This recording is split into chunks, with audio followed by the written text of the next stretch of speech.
First question is, teacher, could you explain, give example for each about, remember, we talk about the required torque and applied torque. Applied torque is the torque applied by, produced by your hand when you try to rotate something. It's applied torque. And we know that applied torque can be calculated by Ft sine theta. This is the torque what you produce when you try to rotate something. Until this title, we only talk about this one. I mean, when you apply some force over a distance of d to axis of rotation, so you produce a torque. And then we didn't care about if object in reality rotates or not. But in fact, there are other forces like friction force. When you try to rotate something, especially for a knot, for example, friction force also produces torque. It is very similar to this example. When you are trying to pull an object, remember, when we are talking about this friction force, when you try to pull object in one direction, so if object is not moving, which means there must be a force which is in the opposite direction, and we said that this is the static friction force. And this static friction force is when you apply one Newton force, static friction force becomes 1 Newton. So if you increase the force 2, it becomes 2. So 3, 4, and then but static friction force can get a maximum value. Remember, its maximum value if say that 5 Newton. So when you pull object with a force which is 6 Newton, object starts moving. It is similar to that one. When you apply some torque on a nut or on a door or on a window, so and it's your applied torque. If it is say that 1 Newton meter, counteracting torque, which is the torque because of the friction, becomes 1 Newton meter. So net torque becomes 0. That's why object is not moving, not rotating. If you make this torque 2, and it becomes 2, because friction force is, as static friction force is increasing as you increase the your force. Same thing happens in here. Counteracting torque, which is the torque because of static friction, also increase as you increase your torque. But counteracting torque also gets a maximum value similar to the static friction force. For example, say that this maximum value is 10 Newton meter. So when you produce a torque, applied torque 10 Newton meters, so object is ready to rotate. But when you make it 11, this becomes 10, so object is now rotating. So then applied torque, if applied torque becomes greater than the torque produced by the friction force, and object will start rotating. This is what we are talking about. So when I was explaining the required torque, I said that every object has a specific number of torque which must be produced, that minimum torque.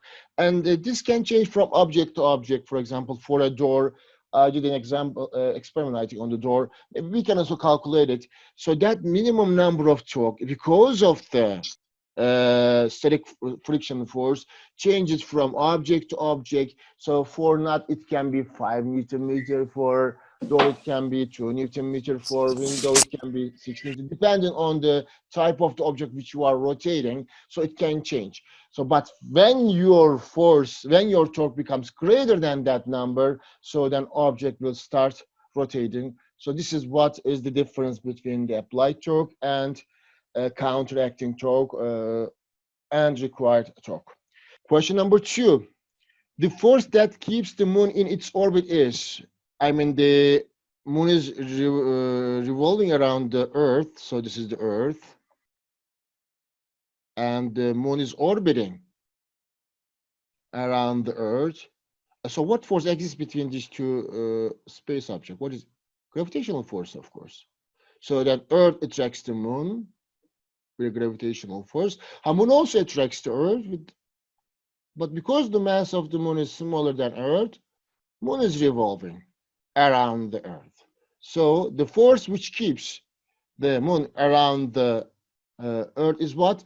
Force, gravitational force exerted on the moon. On the moon, because this force on the moon. Gravitational force exerted on the moon, but Who exerts this force? Earth, by the Earth. So it's going to be B. And 18 is sent to me. This is one of the section ministry exam question. Universal law of gravity between two objects is one example of the inverse square law because A, force is directly proportional to the square of the distance between two objects' center of mass. So this says you that gravitational force is directly proportional to square of distance, r squared. This is not correct. So our equation is this: Fg is equal to capital G m1 m2 over r squared. So correct answer must be 1 over r squared.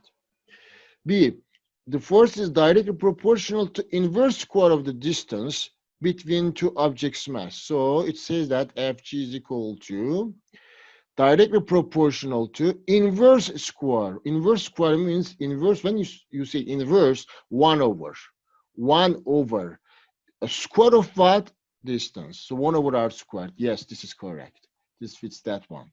C, let's check one by one. C, force is inversely proportional to product of two objects' masses. This tells you that gravitational force is inversely proportional, yani 1 over, inversely proportional, 1 over.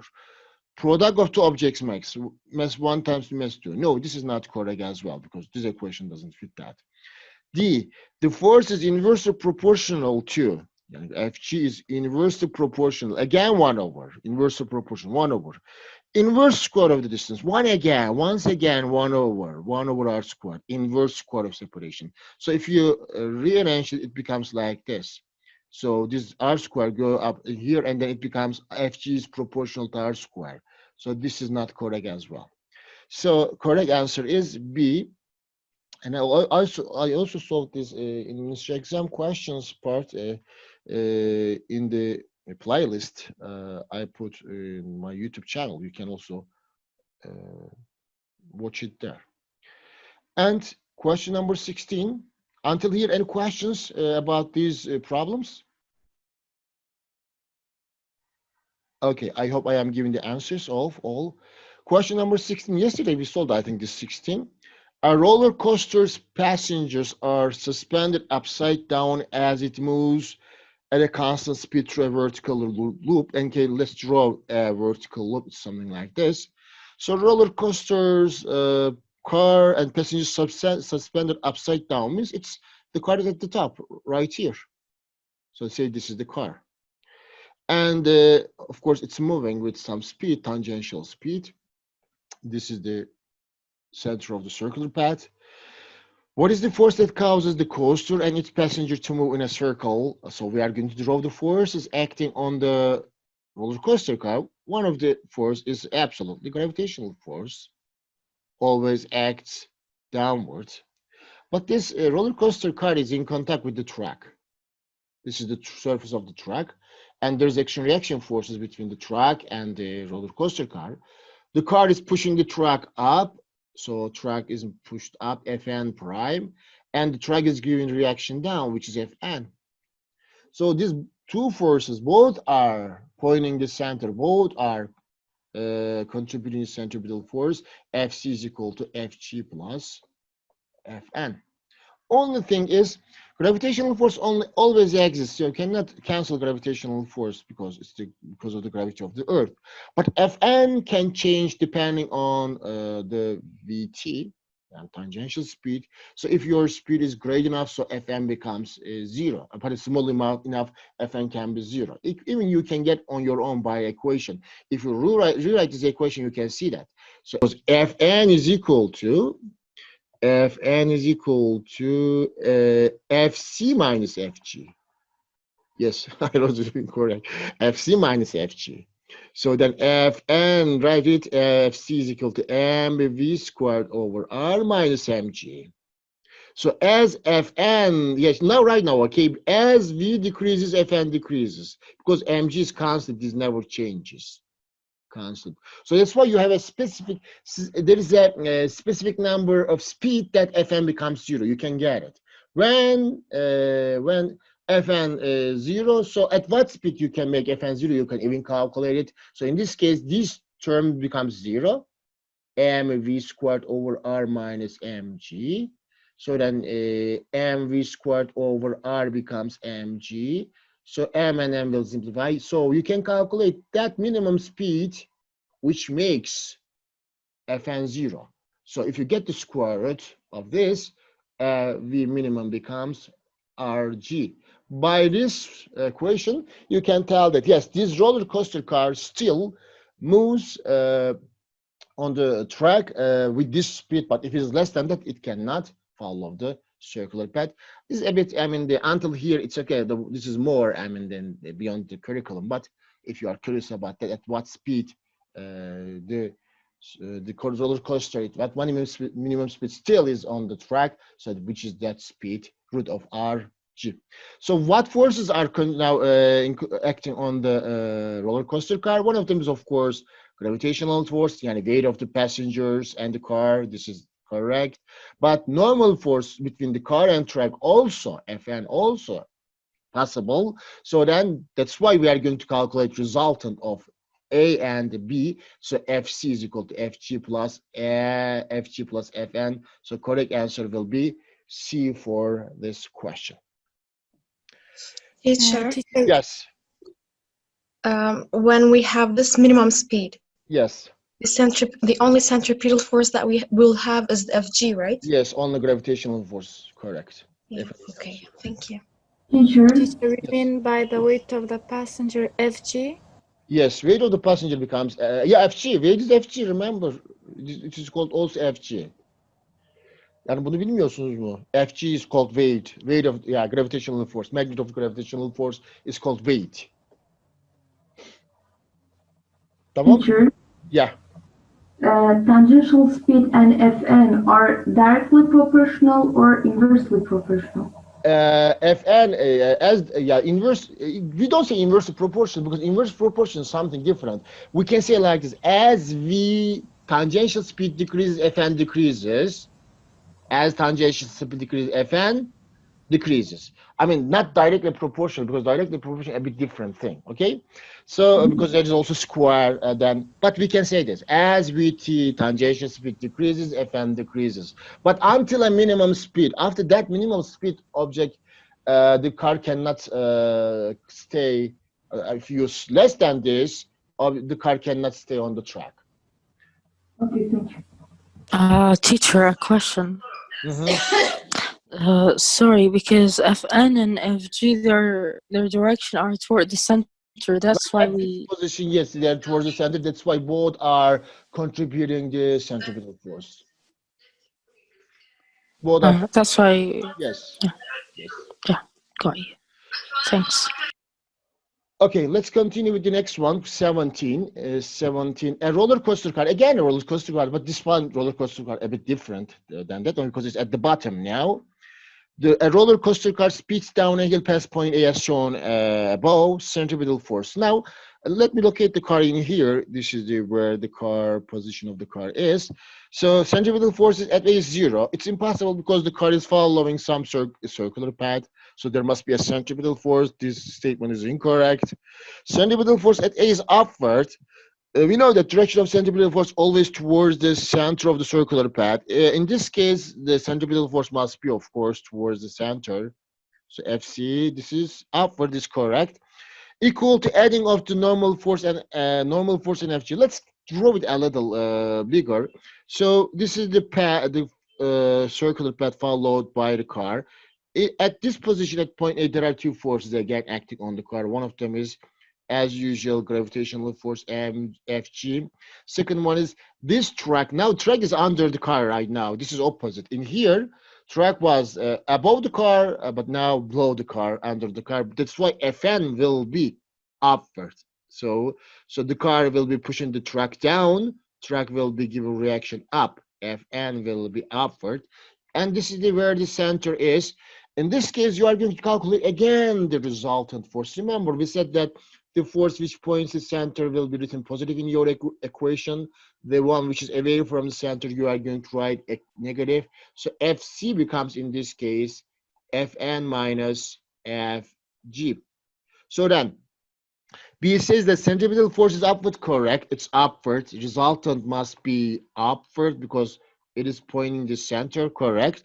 Equal to adding of normal force and mg. No, we don't add them, so we subtract them. So we subtract them. This is not correct in this case.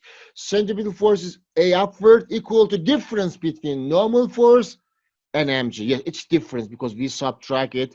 This is correct. Centripetal force at A is downwards and smaller than mg. No, it cannot be downward because center of the circle path is upward. So this is not also correct. So any questions about this? This solution? But teacher, I think B is possible because you add them, but like, you know, because FG is negative, that's why it becomes like subtracting. Yes, we are subtracting them. Yes, C is correct. And what is possible for you according to your idea? What is possible? D is possible, you mean? I mean, B is possible. Like we add them, Adding, but but when we add them, it's not. We are not talking about the vector addition. Yani you are going to just write it like this: Fc is equal to Fn plus Fg. Is this possible now according to this diagram? it's no. But like if we say Fn plus negative Fg, Oh, okay. Why should we do negative Fg? Why? because it's downward, so Okay, this plus times negative means negative. It's not plus. Plus times negative means negative. Negative. We subtract them. When we say add them, maybe I should write like this more precisely. The addition of the magnitude of normal force and mg, addition of the magnitudes of normal force and fg. So it means this. Hadi senin için düzelteyim soruyu for you. Addition of magnitudes. Hadi gelecek yıl böyle yapacağım. Fatma gibi birisi soru sormasın diye. Okay. So we cannot add magnitudes. We subtract magnitudes in here, okay? all right. So, and question number 5. A cat pushes at the door at the outer edge of a door, which with a force perpendicular to the door. The axis of rotation is what? Bak size buraya kedi resmi de koyarım. I put a picture for you. So this is the axis of rotation. So because when the cat is pushing the door with a force F, so this door rotates about a line that passes through, what is these things are called? Hinges. Hinges. The line that passes through the hinges olacak. The line that passes through the hinges is the correct answer in here. And also this diagram is given in you, this picture is given in your book. And 12. Why does any question? I didn't understand. I mean, this door is rotated about which point? About this line or not? Yes. So what is this called? These things are called hinge. So then axis of rotation is going to be the line that passes through the hinges. Okay? Because the door is rotating about hinges, around hinges. So correct answer is the line that passes through hinges. As you see, I draw a line that passes through the hinges, and this door is rotating about that line that passes through the hinges. Clear? Yes, teacher, thank you. All right. 12. Why does mud fly off a rapidly turning wheel? So this is a wheel of a car. See that some muds are sticked on the surface of the tire. Why do they stick on the surface? Because there's a force acting on the mud by the tire. So tire and mud, tire molecules or wheel molecules and the mud are different molecules. They stick each other. So the force which keeps different types of molecules, they stick different type molecules is called adhesive force. Adhesive force. So then this force is keeping the mud on the tire as the tire is rotating. But remember, if this is centripetal force in this case, adhesive force is centripetal force for the mud, which is staying on the surface of a rotating wheel or tire. But if this adhesive force is not enough, what's going to happen? We know about this. If centripetal force vanishes, so according to the law of inertia, the particles will follow straight line path, and they are following. Look at this picture very carefully. Some muds are escaping from the wheel tangent to the surface of the tire, VT. So reason is that because centripetal force, if not enough, that adhesive force is the centripetal force is not enough, so these muds will follow straight line path and will leave this tire. That's why answer will be B. Adhesive force between the mud and the wheel is not great enough to keep the mud on the wheel. Yani that adhesive force cannot provide enough centripetal force to keep the mud on the surface of a rotating wheel. So is it clear? Teacher, I don't understand the question. Like, why does mud fly off? Fly off. I mean like this, as I draw. You see that? So why it goes to a straight why? path? Yes, why? Why? Question is this. Why? Just I explained. Why some are following on the surface? Why? Because there's no like enough centripetal There is force. enough centrifugal. They are following circular path, which when they are on the surface, are they? But some are leaving because they don't have enough. Like the centripetal force is not enough. If not enough, they are going to follow straight line path, just like this jet, huh? Like that. So if not enough, they will follow straight line path like this. If enough, they will stay on the surface. So reason is that if fly off means living, flying off. These are flying off. Why? Because according to low inertia, if centripetal force is not enough, they will follow straight line path. So reason is that centripetal force is not enough because of this, these muds are leaving the tire. Which force is centripetal force in here? Adhesive force. This adhesive force between the mud and the wheel is not great enough to keep the mud on the wheel. Is it clear, Fatma? Teacher, what is adhesive force? Adhesive force is called. It's the force like you are chewing them. You're chewing them and them stick on the wall. Okay, it stays on the wall. Correct? Yeah. The force between your chewing and the wall is called adhesive force. It's like force which sticks one substance to another one. It's a kind of force. Yeah, it's a kind of force. Normally, you learn in the 10th grade or the previously this force, adhesive force. I didn't know about it. Okay, anyway, so then mud is a different molecule. Tire is have a different molecule. These molecules sticks each other. This force is called adhesive force when they stick. And when they stick, this force keeps the mud on the surface of the tire if great enough. If not great enough, so they will fly off. Okay, you got it? Yes, I got it. Okay. So then question number 12. So 13, sorry. This question is about the bucket and the pail inside the water. What is the condition for the water to remain in a pail rolled in a vertical path? So inside this bucket, there is the water. Let's draw the water with blue color. So everywhere water in here inside. So we are talking about the water and why water stays inside while even it's upside down. So if you hold it normally without moving, it will, of course, will not stay inside. But when it's moving with some tangential speed, even you can calculate that minimum speed, you can hold it inside the pail. So now I will draw the case. In fact, this is very similar to that roller coaster case in here we studied. So logic is the same. Why passengers are staying upside down inside roller coaster car. And this one is same logic. So there are two forces acting on the water or inside the pail. One of them is absolutely gravitational force, Fg. Second one is, there's one more force possible between the water and the pail, because water in contact with the pail's bottom, pushing the bottom of the pail upwards I'm going to say Fn prime. Of course, bottom of the pail must give reaction on the water, which is downwards, which is Fn. There are also two forces, Fn and Fg,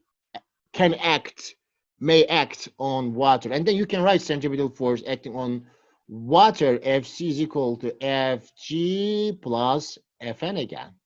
So let's write the equation, mv squared over r. R is the radius of the circular path followed by the water, so then is equal to mg plus Fn. Okay. So then according to this equation, two force may cause this water as a centripetal force. It can be gravitational force, it can be Fn. But gravitational force always exists at that point, but Fn again depends on your speed. So you can make speed low as possible, as small as possible, which makes Fn 0. So if Fn is 0, then remember this is called AC. MAC is equal to M times G. It becomes only gravitational force becomes the centripetal force. Only force which is centripetal force becomes 0. This is the minimum condition to keep the water inside the pail. Yani centripetal force will be only gravitational force. In this case, M times Why? G. What about Fn? As I said, Fn is changing. If you decrease the speed, Fn decreases. Or increases speed, Fn increases. So we are not. Let's talk about the minimum condition. So At what minimum speed still you can keep the water inside the pail? So Fn will be 0, but only centripetal force will be gravitational force. Must be. So that's why I will write MAC is equal to MG. M will simplify, so AC is equal to G. Yani centripetal force must be also minimum gravitational force. You can answer this question by two ways. One of them, A. Centripetal force must be minimum equal to Fg, but also can be greater than. Yani Fc can be greater or equal to Fg. You can write it also by this way. AC must be minimum equal to G. Yani or, okay, 10 minutes kalmış. AC is greater or equal to G. You can answer this question by two ways. Centripetal force must be minimum equal to centripetal force must be minimum equal to gravitational force, or centripetal acceleration must be minimum equal to free fall acceleration. So let's see the choices. Centripetal acceleration of the pail must be equal to free fall acceleration. So this is, yeah, enough condition. This is correct. This is correct. Centripetal acceleration of the pail must be greater. Yes, possible. If it is greater, Fn appears. So C, centripetal acceleration of the pail must be smaller. No, if it is smaller than that, water cannot stay inside the pail. So it will just pour down. So this is not correct. Both A and B are possible for answering this question. Yani you are going to, centripetal acceleration of the pail must be equal to at least minimum free fall acceleration, but it could be greater than free fall acceleration. This is also another answer. You got it, Fatma? yes. So any other questions anybody want to ask about this? Teacher, Yes. how do we know that they mean at the top of the vertical circle? Other place, always keep inside, always. But on the other sides, FG is going to be perpendicular to the circle. Yeah, you maybe in here you mean this? Yeah, like on the left or on the right. Oh, possible, but this is not the case generally they ask. I mean, at the top. Here is maybe depending on your inclination, so the case can change. Yeah, so we talked about Fn is equal to 0 just to see like what's the minimum FC, right? Yes, because we get the minimum condition. Minimum condition is what? Minimum speed is what? Or after that we say that, yeah, this is minimum. So minimum centripetal acceleration must be free fall acceleration, or minimum centripetal force must be gravitational force. But could be greater. If it greater than Fn appears, this is okay. Fn can appear. So this is not the problem. Yeah, so we made the speed minimum to find Fn 0. Yes, at what minimum speed you can also find that. Let's make this equal to each other. So v squared over r is equal to g. You can also get minimum speed as root of rg. You can predict it. I mean, this is the minimum speed at that position. So to keep the water inside the pail with that minimum speed, root of rg. Thank you. Yeah. Got it. Teacher, if the centripetal acceleration is less than the free fall acceleration, will the water fall out? Yes, because water will follow a path. It is smaller in circle than the pail. A circle with a smaller radius. So then that's why they are going to leave each other. Yeah, the water will move like this, pail will move like this. Finally, water will not stay inside the pail. So teacher, here they talk between FC and FG. What if they talk about FN and FC? Because Fn is variable, it changes depending on your speed. And you can also calculate Fn at some speed, but question is about how minimum force you can keep, or at minimum condition you can. Generally, sometimes we are doing that. We first get the minimum condition, and then greater than that, it's okay. What is minimum condition to keep the water inside the pail? That minimum condition, at that minimum condition, Fn is 0. So because Fn, like if you increase the speed, then it won't fall down. But yeah. But if it decreases, then the water will fall down. Yes, yes, that's the point, Yani. We are getting that minimum condition. And question number 15 and 23. At 15, yesterday we did also this one. Only different thing you should be careful is don't take the length, total length, because always distance is from axis of rotation. This is axis of rotation to the force. That is your distance, which is 1 meters. And distance, remember, is where the force is applied to axis of rotation. So in this case, you will get the result as 5. And question number 23. Which rotational quantity is equivalent to force in translation? Force does in translational motion what? Force starts the motion. Force starts motion. What does torque do? Torque starts motion, torque starts rotation. So in rotational motion, torque starts the motion, but in translational motion, force starts the motion. And they are equivalent to each other. That's why torque is the answer.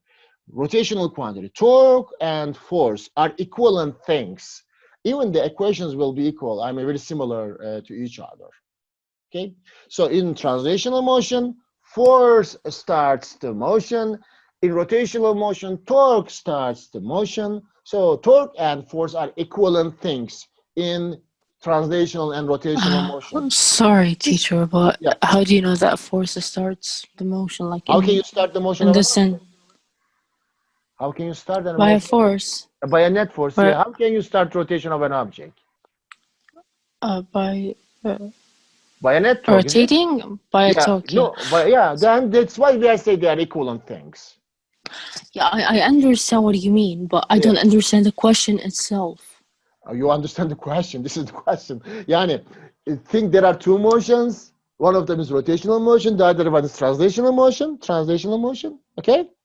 So like, I understand what you say, but I don't understand like the sentences. Which rotational quantity is equivalent? Yani, which rotational quantity does the same thing, which is done in translational motion? Force does in translational motion. Oh, I got you. This is the. I got it. Okay. Teacher, but in the answer key of the test ban, I gave C. Yes, answer key almamanız gerekiyordu. Why did you take it? It's incorrect. Yeah, I changed it to A. Okay, again, because I accidentally put C. Okay, this is A. This is A. Okay, not C. Okay. Sorry for that. I typed it wrongly. Later I changed it. Okay. Now, if you check your answer key, you are going to see. Somebody must do faster. For example, General Lana was doing the faster than the others, and then understanding which questions are incorrect. Sometimes when I was typing, I incorrectly answer some things. I hope somebody must do faster than the others, so then must help me. Okay. We have 3 minutes. Let's finish this question. Yesterday we solved this. Pardon. These problems are solved. Mostly incorrect answered problems part. I made a video. From here then on, all of them I solved them. Okay. Please check them. I will do this one, but maybe I cannot do others because I have 3 minutes. A 21 centimeter screwdriver is used to pry open a can of paint. So total length of the screwdriver is 21 centimeters. If the axis of rotation is 2 centimeters from the end of the screwdriver blade, this is the blade, this is the blade, this is the axis of rotation about which the screwdriver is rotating. So that distance is 2 centimeters. Generally, when you see this 2, you calculate with this 2 the torque. So this is the axis of rotation. And at 64 Newton is exerted at the end of the screwdriver handle. Right here, we applied 64 Newton force. Calculate the screwdriver produces torque. So that distance we need, not this one. How can you calculate this distance? So 21 minus 2 centimeters. 21 minus 2. Yes, it's 19 centimeters. 19 centimeters, and 0.19 meters. Then torque is easy to calculate. Torque is equal to force times distance. Angle is 90 degrees. No need to write it. 64 multiplied by 0.19. It's going to be 12.2, I think, answer. Newton meters. Okay. So only then think about this. Even this is a part of the chapter 2 question I solved in the malzeme. So this is the last one, and this is about the required torque. You got this? Teacher, sorry. Can you go back? Where? So, yeah, in here. Yeah. So, the axis of rotation is this point. This point, which is the... Yeah. Yeah. So the point, like it's hard really to imagine it, like these 2 that's why you centimeters. should learn it first. I mean, this question will be asked this way. Now you learned them. No problem. From now on, do correct if they ask this. Okay. Yes. So 1 minute.